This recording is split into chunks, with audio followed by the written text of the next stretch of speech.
Baie welkom ook broers en susters aan elkeen van julle vanaand hier by die diens. Hemelvaart is nou nie die diens in die NG Kerk wat die beste bygewoon word nie. En tog is dit 'n fees met 'n wonderlike boodskap, soos wat ons vanaand weer gaan hoor. Dit is ook die begin van Pinkster.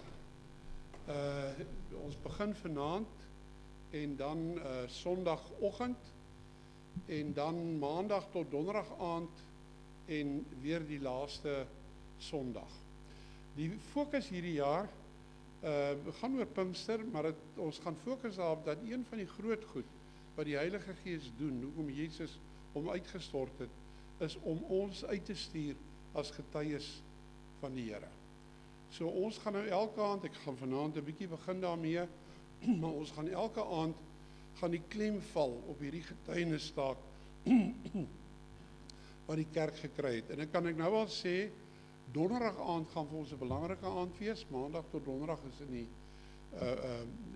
sentrum aan die ander kant. Donderdag aand wil ons 'n bietjie vir die gemeente intrek in 'n gesprek oor, want ons moet maar saam dink, wat is dit wat die Here van ons verwag? Wat is die slim goed, die regte goed, om vir ons as gemeente om nou te doen in die tyd, as ons wil uitreik na ander mense. Ons kerkraad het jaar terug al gesê met hulle beplanning, ons het kennis geneem daarvan, dat die laaste 15 jaar, broers en susters, hordes mense hier in ons streek ingetrek het. Ek wil hierdie green by woonstelle hier op woonstelle oral, net waar jy kyk. En ons moet planne maak om daai mense te probeer nader hark na die evangelie en na die kerk. Dit is waaroor hierdie week gaan. Maar my hoop is dat die Here vanaand en elke aand die week vir ons sal seën en ontmoet. Kom ons begin. Ek wil as fotum gebruik 2 tekste wat oor hemelvaart gaan, Efesiërs 4 en die ander ene uit Johannes 14. Kom ons buig ons hoofde en ons word stil voor die Here.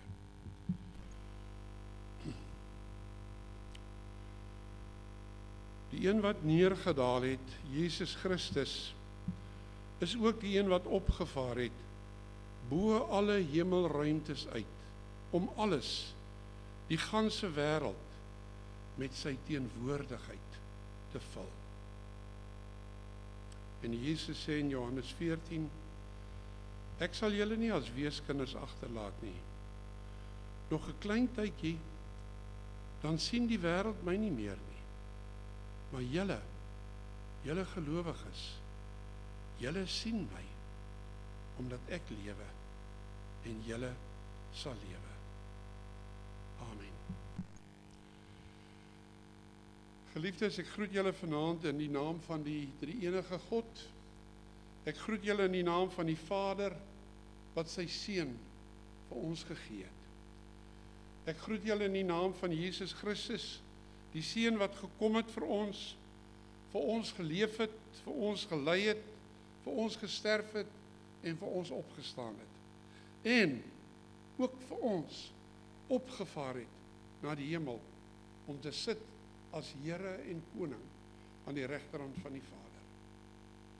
En ek groet julle hier in die Pinkstertyd in die naam van God die Heilige Gees, wat ons oë wil kom oopmaak om te sien en te glo dat God regtig ons Vader is en dat Jesus Christus regtig die Here van hemel en aarde is. Genade vir julle en vrede van hierdie drie-enige God, Vader, Seun en Heilige Gees. Amen. Ons gaan saam lees vanaand uit Handelinge 1 vers 1 tot 9. Ek dink ons gaan later in die week weer by geleentheid van hierdie verse lees. Dit is 'n gedeelte, kan jy dink, absoluut hier by die oorgang van Jesus se opstanding af na Pinkster toe en van die goed oor die sending en die uitstuur van die gemeente is ook baie duidelik in hierdie gedeelte. En ons gaan hom vanaand lees tot by vers 11 moet ek sê, want die laaste 3 verse, eerste deel gaan oor 'n gesprek wat Jesus met sy disippels het oor Pinkster wat kom en hulle taak daarna, maar die laaste 3 verse vertel vir ons van Jesus se hemelvaart. Baie interessant. Kom ons, terwyl ons so sit, buig ons hoofde, dan bid ons net saam. Here, ons sê vir U baie dankie dat ons vanaand as U kinders, klompie van U kinders, hier in die huis by mekaar kan wees. Dankie Here dat ons kan weet U is hier by ons teenwoordig. Dankie dat ons al U lof kon besing op so 'n wonderlike manier. Dankie Here dat ons kan weet al het U opgestaan en opgevaar na die hemel, dat U self, Here Jesus, saam met die Vader en saam met die Heilige Gees nooit ver van ons af is nie. Ons wil vra dat U vanaand deur U woord met ons sal praat, deur die woord vir ons dinge sal oopmaak, Here, dat ons iets van U teenwoordigheid by ons verstaan en dat ons ook weer hoor wat dit is wat U van ons, U kerk hier op aarde verwag. Ons bid dit in Jesus se naam. Amen.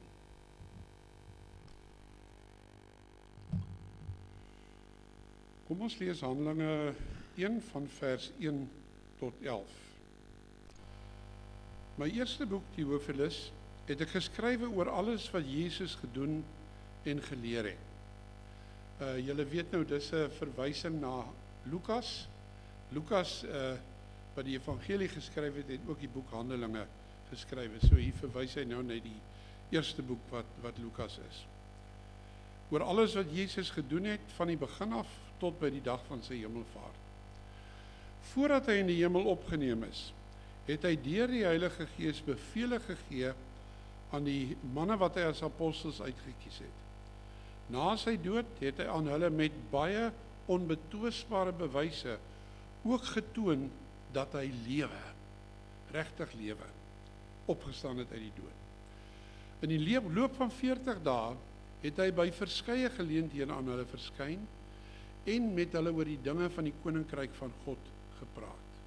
Bietjie vir hulle verduidelik wat gebeur het, want hulle het nie altyd verstaan nie, en 'n bietjie verduidelik oor wat kom vorentoe.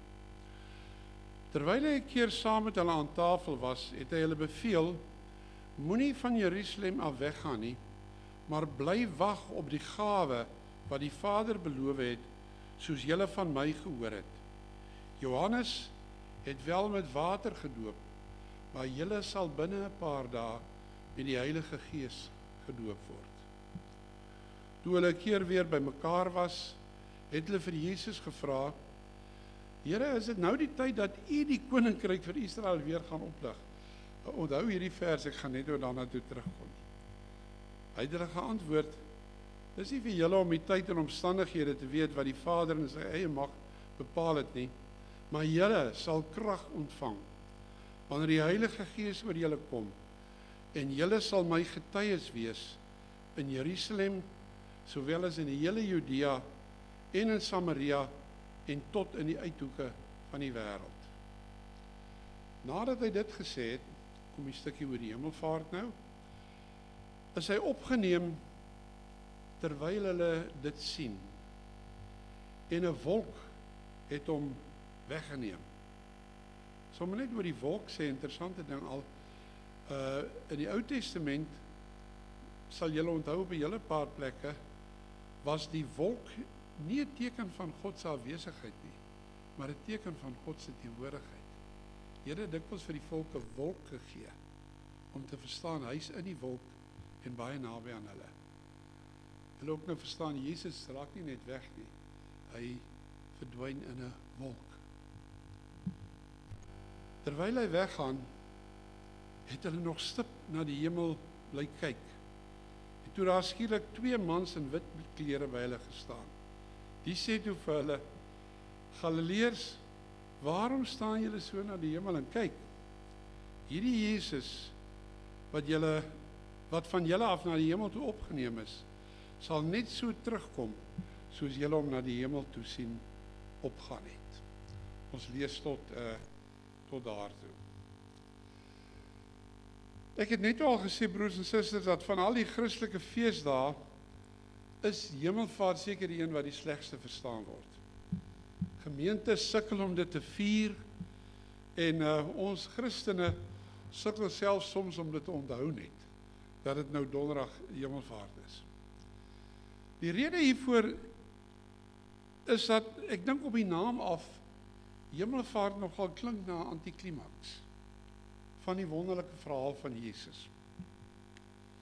Jesus kom na ons toe, hy help ons, hy het ons 'n klomp goed geleer, hy het vir ons gesterwe en opgestaan, en net as ons begin dink, die koninkryk het nou gekom, dan gaan hy weg, ver weg. Dit is min of meer, dink ek, hoe baie mense Hemelvaart verstaan. Selfs dominees, daar is 'n baie snaakse storie in ons studente daar, wat gebeur het, een van die predikante het op 'n dag gepreek, en onder andere verwys, dit sal nou die ouer mense sal hom onthou, dit was hier in die tyd wat die Russe die eerste Sputnik opgestuur het, met Yuri Gagarin, onthou julle, ek onthou nog sy naam, was die Rus wat in die ruimtetuig was.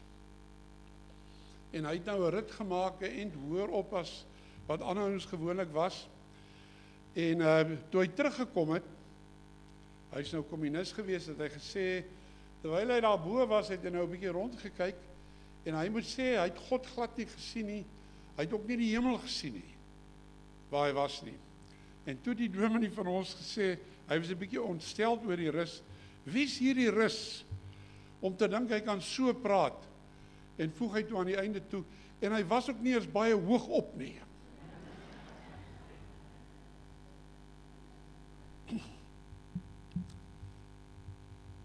Dis hoe baie mense dink oor die Hemelvaart, maar broers en susters, dis nie die hele storie wat die Bybel vir ons oor Hemelvaart vertel nie.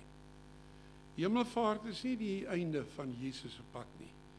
Dis is in werklikheid 'n nuwe begin wat hy maak. Dis die tema wat ek vanaand iets oor sal sê. Hierdie ander stem oor die Hemelvaart hoor ons al in die Bybel. Dalk die duidelikste in 2 tekste in Johannes Evangelie. In Johannes 16 sê Jesus vir die disippels dat sy hemelvaart vir hulle voordelig gaan wees. En in Johannes 14 op 'n ander plek sê hy vir die disippels dat hulle na sy hemelvaart sal hulle groter dinge doen as wat hy gedoen het. En as ons na die apostoliese geloofsbelijdenis kyk, sien 'n mens die onverwagte en interessante ding dat van al die belydenisse wat ons oor Jesus doen, is die een oor die hemelvaart verreweg die langste en die enigste een wat in die teenswoordige tyd is.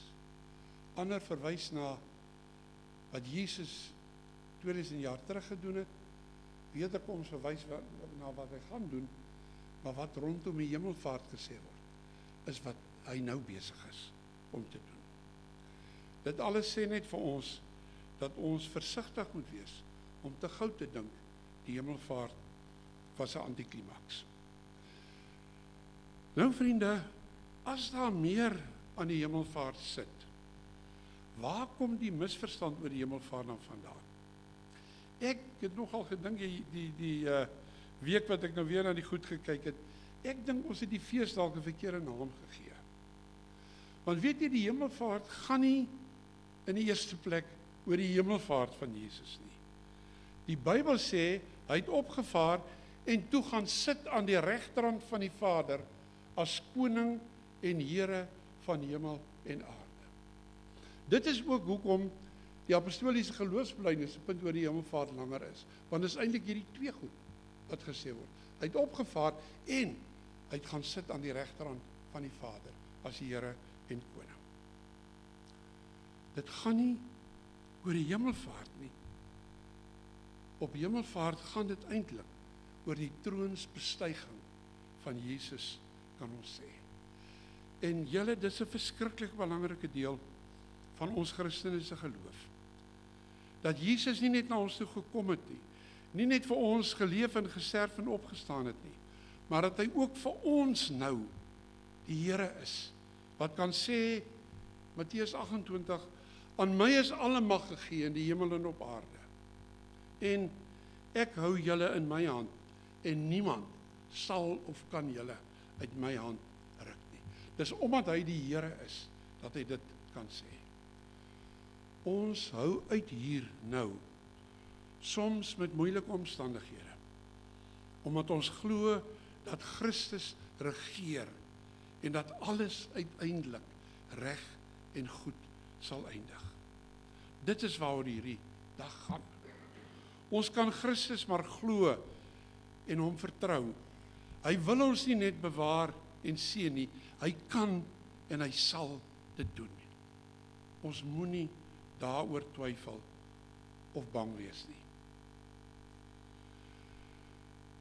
Hy kan dit doen, broers en susters, omdat Jesus natuurlik nie regtig weg is nie. Dit sê die Bybel vir ons duidelik. Ons moenie dink omdat ons Jesus in die tyd nie kan sien nie, dat hy nie hier is nie. Onthou julle dieselfde Matteus 28 waar Jesus praat oor aan hom is alle mag gegee. Daar sê hy vir die disippels, gaan die ganse wêreld in en verkondig die evangelie en kyk, ek is met julle tot aan die volleinding. Die waarheid is dat die hemel nie ver weg, iewers daarbo soos ons dominee gedink het nie. Die hemel is hier naby, baie nader aan ons as wat ons dink. Ons kan dit net nie met hierdie oë sien nie.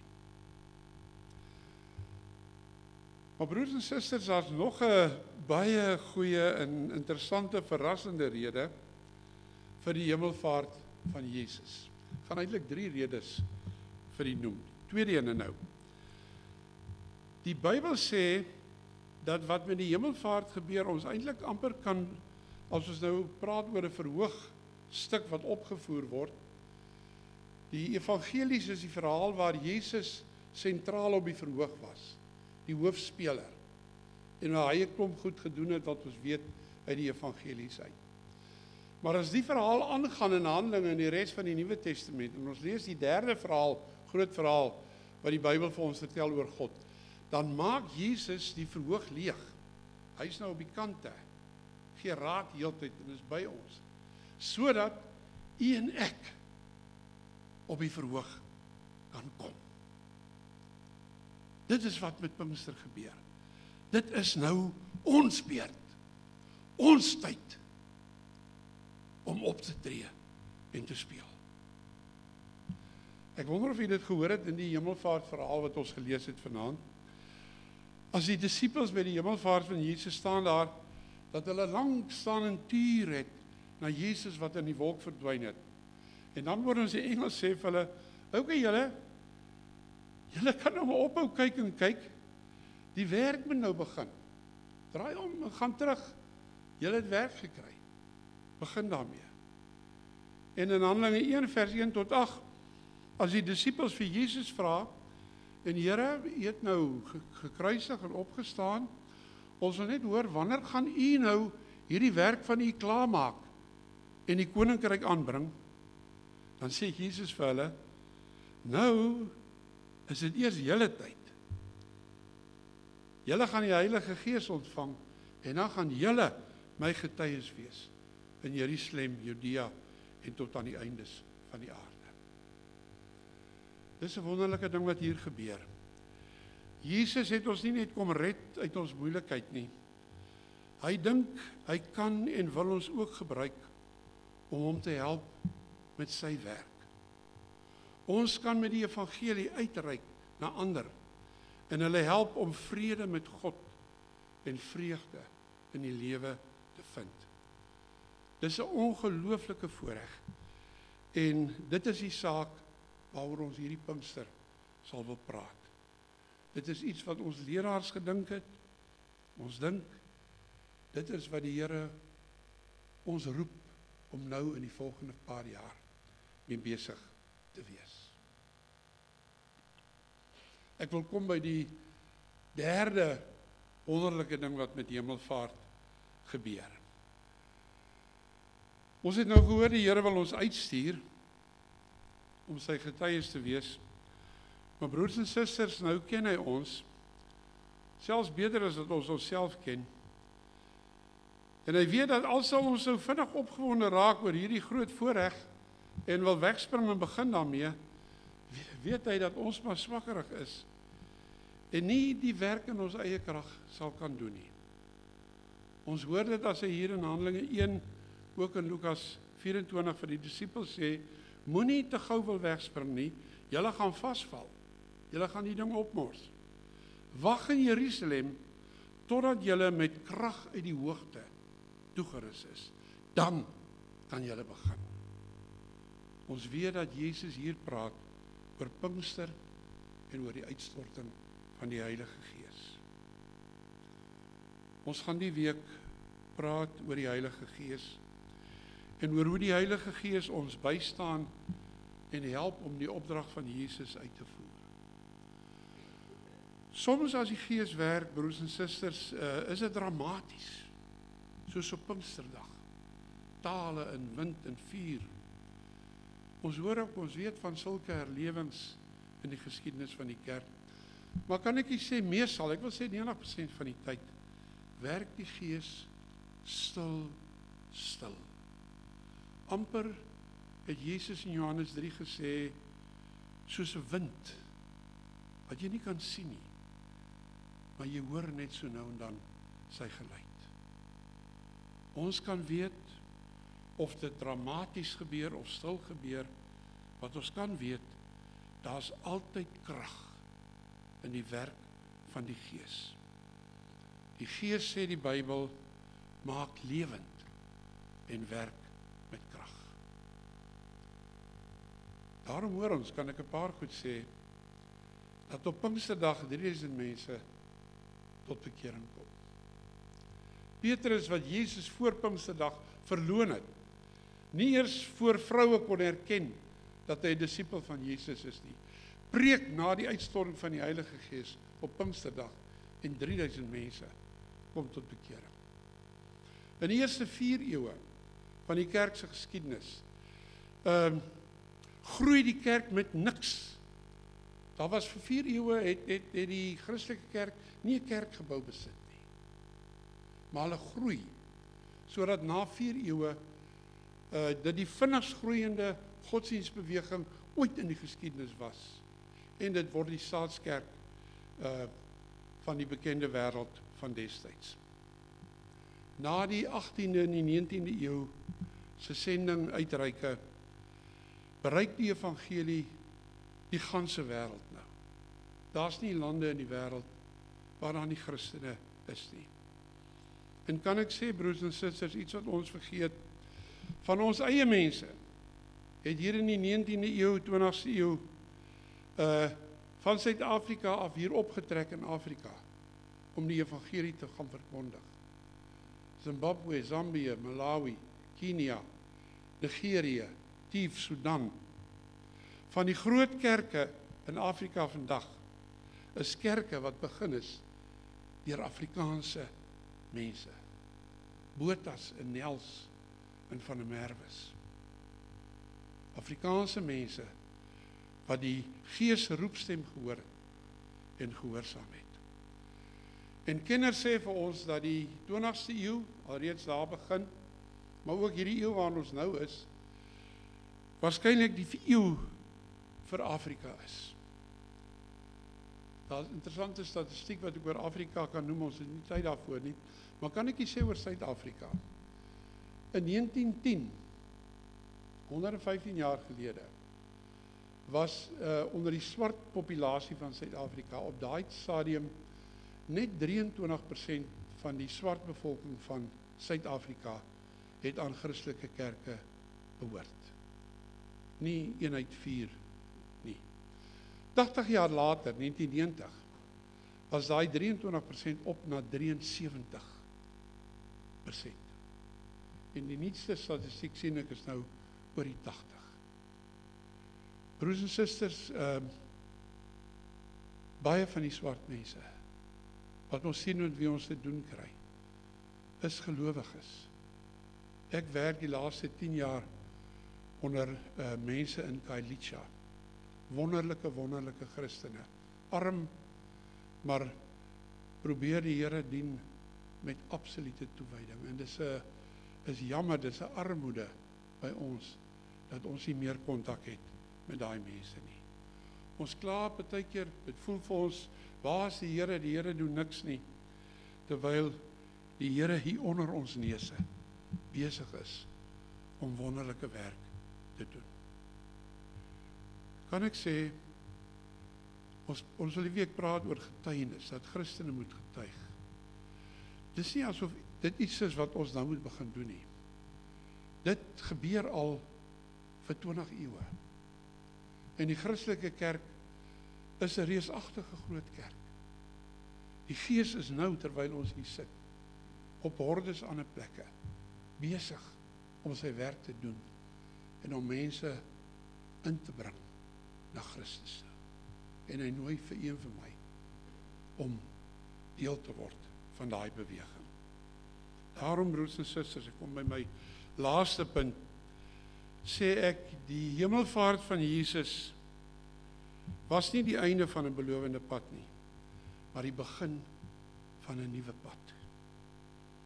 As die Gees uitgestort word in Handelinge, gebeur 'n klomp goed, hoor ons aan Handelinge 2.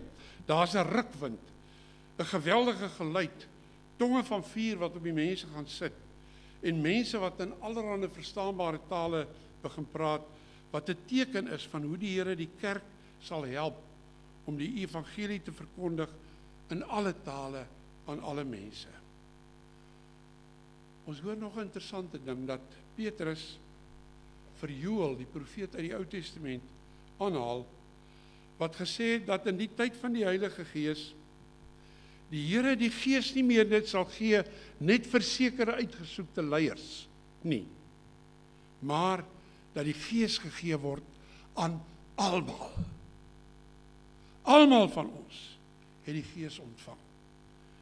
Die jong mense, sê Joël, sal gesigte sien. En tot ons ou mense het plek. Ons sal drome droom en daaroor begin bid en dit probeer opvolg. Dis ook die tyd hierna Pinkster, wat die profete van die Ou Testament, Jesegiel en Jeremia veral, gesê het dat die Here die hart van klip uit ons binneste gaan wegneem en aan ons hart van vlees, 'n sagte hart, gaan gee. En dan sê hulle by, die Here se wet sal nie meer net op kliptafels en in boeke geskryf staan nie, maar die Here sal sy wet op ons harte kom skrywe, sodat ons die wil van die Here met vreugde en heelhartigheid sal doen. Pinkster is die begin van 'n nuwe era, 'n nuwe tyd, 'n nuwe wêreld. Die ou wêreld is nog hier, maar die nuwe wêreld van God het reeds begin. Die Here het besluit, wonderlik, om nie tot op die einde te wag voor hy begin met die nuwe wêreld nie. Hy het besluit om dit nou reeds te doen. David Bosch het so mooi gesê, God se môre het reeds vandag begin. Die nuwe wêreld waarin God se koninkryk kom en wat daagliks uitgebrei word, is hier by ons. Met Pinkster wil die Here ons oë oopmaak om dit te sien. So, broers en susters, wat ek sê, is hier is eintlik twee wêrelde rondom ons. Een waarin die bose voorgee om te regeer, en waar hy mense inlok met allerlei aardse gawes, maar dan hulle lewens tiraniseer met vrees en angs en allerlei onsekerheid en sieklikhede. Dis die een wêreld. En dan is daar die koninkryk van Christus, waar God ons Vader is, ons sy kinders is, en waarin Jesus regtig die Here en ons goeie koning is. En ons moet maar besluit wat ons kies om te glo en in watter wêreld ons kies om te bly. Wil ons maar voortleef in die ou wêreld met vrees en bewering en onsekerheid, omdat dit vir ons lyk of die bose regeer en niemand vir ons omgee nie? Of wil ons in God se wêreld kom leef, waar ons 'n Vader het en waar Jesus Christus ons redder, ons koning en ons Here is? Ons moet maar besluit in watter wêreld ons wil leef. Ek het nou heel laatmiddag gedink aan 'n wonderlike aanhaling van Henry Nouwen. Ek het dit die week vir ons groep uitgestuur. Henry Nouwen skryf op 'n plek, hy sê vir homself, I must resist the temptation to let the forces of darkness pull me into despair and make me one of their very many victims. Ek moet besluit of ek wil toelaat dat die bose my toeval met angs en vrees en bekommernis en my intrek in sy wêreld van verskrikking. En of ek dit wil keer met die krag van die Gees en my oorgee om in die koninkryk van Christus met reg en liefde te gaan leef. Amen.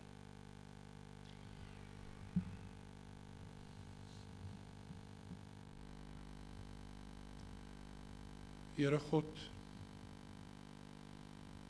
dankie dat U nie net 'n God van liefde is nie, maar dat ons kan weet dat U ook 'n sterk God is, wat ons kan help en uitred en bewaar.